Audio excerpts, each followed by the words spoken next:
भगवान की जय।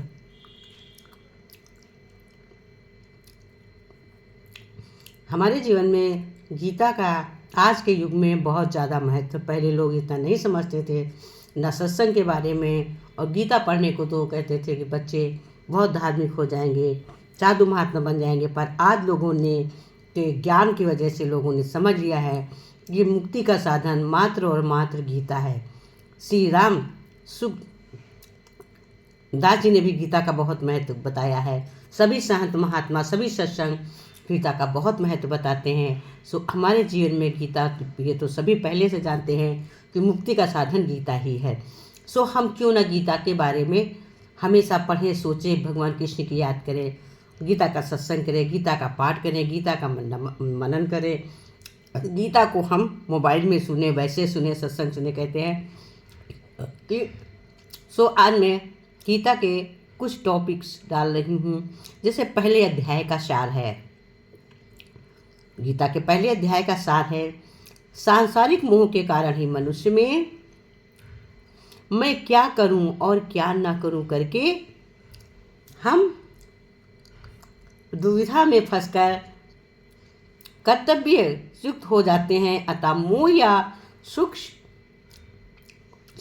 शांत वशीभूत नहीं होना चाहिए। कहते हैं, कहने मतलब है, कहने का कि हम मोह के कारण फंसे रह जाते हैं। हमें इसमें ना फंस कर मोह या सुख शक्ति में ही वशीभूत नहीं रहना चाहिए। हमें ईश्वर का मनन, चिंतन, स्मरण करना चाहिए, सत्संग भजन करना चाहिए। गीता का यही सार है। ये प्रथम अध्याय का सार है कि केवल हम माया मोह में हमें नहीं फंसे रहना चाहिए। दूसरे अध्याय का ये बहुत मैं सूक्ष्म सार बोल रही हूँ। शरीर नाशवान है और उसे जानने वाला शरीर अविनाशी है। इसका विशेषकर महत्व देना और अपने कर्तव्य का पालन करना, इन दोनों में किसी एक उपाय को काम में लाने से चिंता शोक मिट जाते हैं।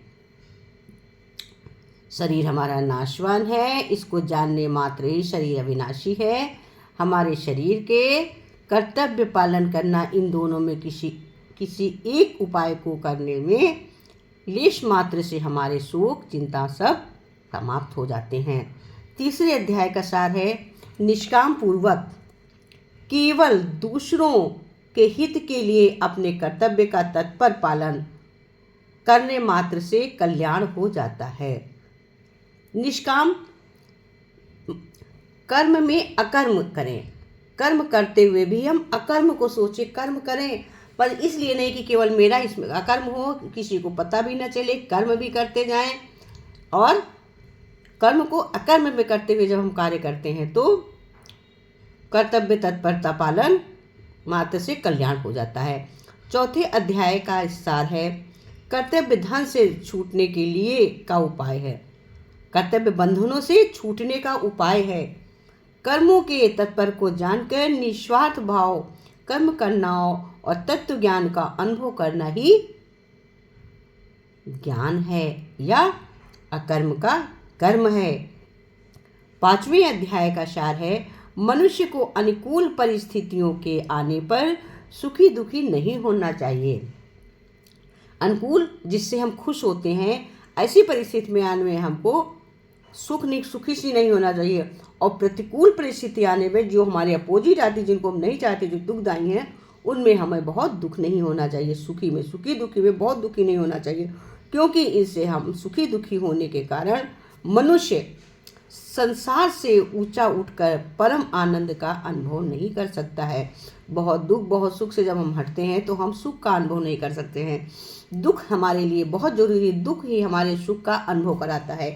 अगर हमें दुख नहीं मिलता है तो हम सुख का स्वाद भी नहीं जान पाते हैं। जैसे हम कोई कड़वी चीज़ खा लेते हैं तो सोचते हैं कि कोई मीठी चीज़ खा लें, तब हमें आराम हो। उसी तरह से जब हम मीठा ही मीठा खाते रहते तो हमें कड़वे का अनुभव ही नहीं होगा। तो कड़वाहट का अनुभव होना बहुत ज़रूरी है। दुख का हमारे जीवन में बहुत महत्व है। जब दुख होगा तभी तो हम सुख का अनुभव कर पाएंगे। जब तक हमारे जीवन में दुख आएगा ही नहीं तो हम सुख का अनुभव कैसे करेंगे? दुख से हमें बिल्कुल विचलित नहीं हो जाए। दुख तो परम श्रेष्ठ है। जब दुख आता है तभी तो सुख को भेजता है, और जब हमारे पास सुख है तो हमारे पास दुख आएगा बाद में। इसलिए जब हम भगवान से दुख मांगेंगे तो सुख पीछे से आ ही जाएगा। इसका बड़ा सुंदर सा प्यारा दृष्टांत है कि एक दिन राजा के दरबार के बाहर 3 लेडीजें आई। राजा दरबार से बाहर खड़े थे, और राजा जो थे वो सत्संग करते थे। वो बाहर खड़े थे, सत्संगी थे। तो 3 लेडीजें रुकी, बोली राजा साहब हमें पानी पीना है। राजा ने कहा बिल्कुल बिल्कुल पानी पीजिए। राजा ने आवाज़ दी, प्यून लेकर ट्रे में 3 गिलास पानी आया। तो तीनों लेडीजों ने बोला अरे आप 3 गिलास पानी मंगा लिए। तो बोले भाई 3 लोग हो तो 3 लोग तो पानी पियोगी। तो राजा उन लोगों ने बोला नहीं, पानी तो मुझे एक ही गिलास चाहिए, हम 3 हैं तो क्या हुआ, हम एक ही गिलास पानी पिएंगे। बताओ पानी किसको पीना है? अब ये पानी आप किसको दोगे? हम एक ही गिलास लेंगे। तो राजा बड़े विचलित हुए मन में। राजा ने सोचा अरे अब मैं पानी दूँ तो किसको दूँ? राजा ने रिक्वेस्ट किया कि हमें 2 मिनट का टाइम दे दो, मैं एक को पानी दे दूँगा। कहीं अच्छा, अब राजा ने कह तो दिया। अब अंदर आए, राजा रूम में आए, अपने गुरु से प्रार्थना की, हे गुरु मेरे ऊपर आज ऐसी विपत्ति है कि 3 लेडीजें खड़ी हैं और कह रही मेरे को पानी एक ही गिलास पीना, आप किसको दोगे? बताओ इन तीनों में से मैं किसको पानी दूँ? जैसे ही गुरु की आवाज़ से आवाज़ लगाई, राजा ने गुरु की वाणी कान में बोली कि तुम कह दो कि इसमें से पानी मैं खुशी को दूंगा। वो उन्होंने अपना नाम बताया था, एक खुशी, एक सरस्वती, एक लक्ष्मी। बोले कि 3 नाम बताए, कहे तुम कहना खुशी जो हो वो पानी ले लो। कहे अच्छा। अब राजा बाहर गए, बोले कि भाई देखो अब तुम 3 हो, एक खुशी हो, एक लक्ष्मी हो, एक सरस्वती हो, तो पानी तो एक ही गिलास पीना। आइए भाई, मैंने टेबल पे गिलास पानी रख दिया, अब इसमें से जो खुशी हूँ वो आ जाए। अब जो खुशी थी वो जाके रूम में बैठ गई सोफे पे। जो ही पानी का गिलास उठाया, सरस्वती जी पीछे से आ गई। फिर एक तरफ सरस्वती जी बैठ गई, अब लक्ष्मी जी आके दूसरी तरफ बैठ गई। अब राजा ने कहा अभी तो पानी आपने 1 गिलास मांगा, फिर तुम 3 की 3 इकट्ठे हो गई, हम कैसे पानी आप पियोगी? बोले बस यही तो राजा जी मन का भ्रम है कि जहाँ पर खुशी आएगी वहाँ पर सरस्वती लक्ष्मी सभी बहनें तो हम उपस्थित होंगे, हमें सभी देवी देवता आ ही जाएंगे। खुशी में ही तो सब निहित है। तो कहते हैं खुशी में ही सब कुछ है, इसलिए हमें हर वक्त खुशी का अनुभव करना चाहिए। खुशी ही हमारा परम मित्र है, सबसे बड़ा श्रेष्ठ धन है। जब हम खुश हैं बहुत बड़ा धन हमारे पास है। जब हम दुख में खुश का अनुभव करेंगे तो खुशी तो हमारे पास रहेगी ही। तो ये 5वें अध्याय का बहुत ही सूक्ष्म सबके हम ये बोल रहे हैं। ये 5वें अध्याय का था। अब 6ठे अध्याय का सार है, किसी भी साधन से अंतःकरण में समता आनी चाहिए। समता आए बिना मनुष्य सर्वथा निर्विकल्प नहीं हो सकता। कहते हम कोई भी साधन करें, हमारे अंतःकरण में, हमारे हृदय में समता आनी चाहिए, धैर्य आना चाहिए और ईर्ष्याद्वेष नहीं आना चाहिए। हमें शांति आनी चाहिए। हम कैसे भी कर्म करें, सत्संग करें, राम को कृष्ण को कैसा भी करें, हमें समता में रहना चाहिए। यही हमारा सर्वश्रेष्ठ निर्विकार होने का साधन है। 7वें अध्याय का है, सब कुछ भगवान ही है, ऐसा स्वीकार कर लेना सर्वश्रेष्ठ साधन है। जब हम ये स्वीकार कर लेते हैं कि जो कुछ है वो ईश्वर ही है, ईश्वर के अलावा और कोई है ही नहीं।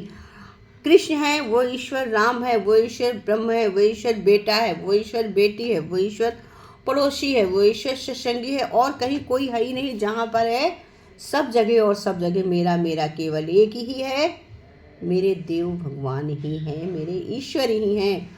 तो हमें कहीं कुछ खराब नजर ही नहीं आएगा। 8वें अध्याय का सार है,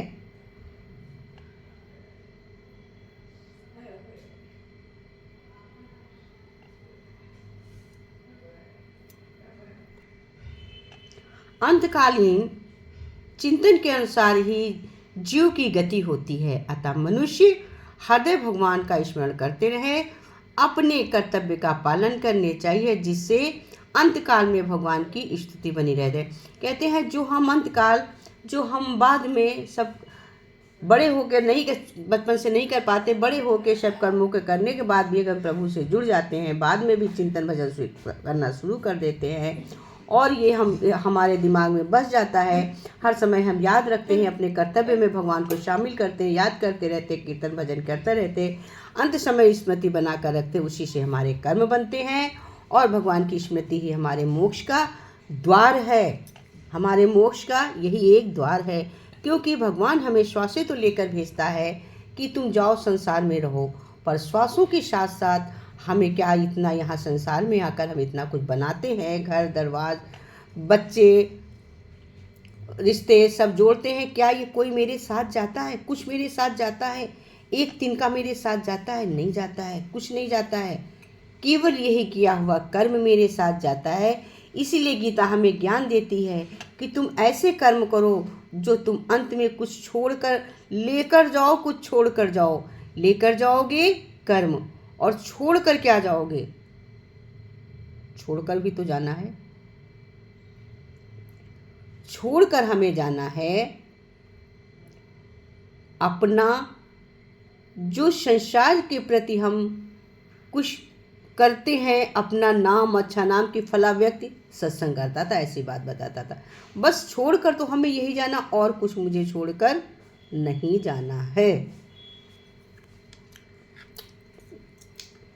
मेरे नटवर कृष्ण कन्हैया, तट यमुना के रास रचैया। मेरे नटवर कृष्ण कन्हैया, तट यमुना के रास रचैया। सभी के दुख हर लीजिए, सबकी झोली भर दीजिए। सभी के दुख हर लीजिए, सभी की झोली भर देंगे। और मेरे नटवर कृष्ण कन्हैया, तट यमुना के रास रचैया। मेरे नटवर कृष्ण कन्हैया, तट यमुना के रास रचैया। सारी दुनिया के दाता ब्रजवासी, सारी दुनिया के दाता ब्रजवासी। करे भक्तों की दूर उदासी, करे भक्तों सवाली कोई खाली न गया, सवाली कोई खाली न गया। सभी के दुख हर लेंगे, सभी की झोली ये भर देते। सब के दुखों को हर लेते, सभी की झोली को भर देते। हे नटवर कृष्ण कन्हैया, मेरे नटवर कृष्ण कन्हैया, तट यमुना के रास रचैया। हो तट यमुना के रास रचैया। प्यारी मुरली का मुँह, प्यारी मुरली के मोह में घोले, प्यारी मुरली के मोह में रस घोले। जय राधे माँ बोले, जब राधे श्याम बोले, सारा जग श्यामा से माँ बस बोले। तो जन्म के पाप धुलैया, वो जन्म के पाप धुलैया। मेरे नटवर कृष्ण कन्हैया, हो मेरे नटवर कृष्ण कन्हैया। दे राधा रुक्म बिहारी, ये राधा रुक्म बिहारी। सुख करता कुंज बिहारी, सुख करता कुंज बिहारी। इसी का सादा नाम लीजिए, कसदा नाम लीजिए। जी नित सौ सौ प्रणाम कीजिए, नित सौ सौ प्रणाम। रे नटवर कृष्ण कन्हैया, मेरे कंधैया तट यमुना के रास रचैया, सभी के दुखों को हर लेंगे, सबकी झोली को भर देंगे मेरे नटवर कृष्ण कन्हैया। तट यमुना के रास रचैया रे, तट यमुना के। हरिओम तस्यत। गीता भगवान की जय। आप सभी लोगों के प्यार से मेरा चैनल बहुत बड़ा, लगभग 5000 सब्सक्राइबर होने वाले हैं। इसलिए सब आप ही लोगों का प्यार है कि आप ही लोग मेरे वीडियो को देखकर बढ़ाते हैं। प्लस हमारे रिलेटिव का तो इसमें कोई रोल ही नहीं, हम तो हमारा कोई रिलेटिव जानता ही नहीं कि मेरा चैनल भी चल रहा है। क्योंकि कोई देखे ना देखे सब कहे मैंने ये किया। मेरे बस यूट्यूबर, मेरी यूट्यूब फैमिली ही मेरा बस देखती है, सब्सक्राइब करती है। सो आप लोगों को बहुत बहुत शुक्रिया, बहुत बहुत ज़्यादा। आप लोगों ने मेरा इतना चैनल बढ़ाया, इतना प्यार दिया कि हम दिल से सबको देखते हैं। वैसे तो नहीं देख सकते, लेकिन दिल की आंखों से आप सभी लोग हमको दिखाई देते हैं। क्यों?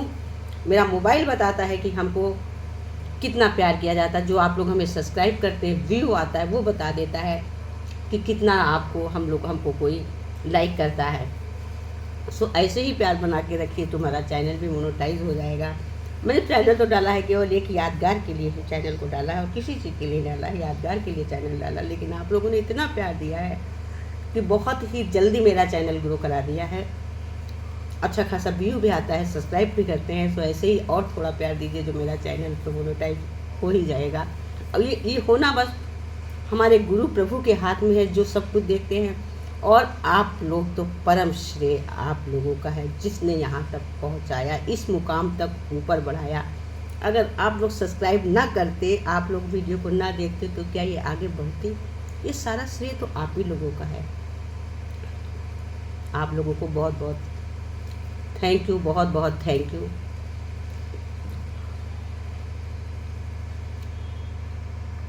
हरिओम तस्सत।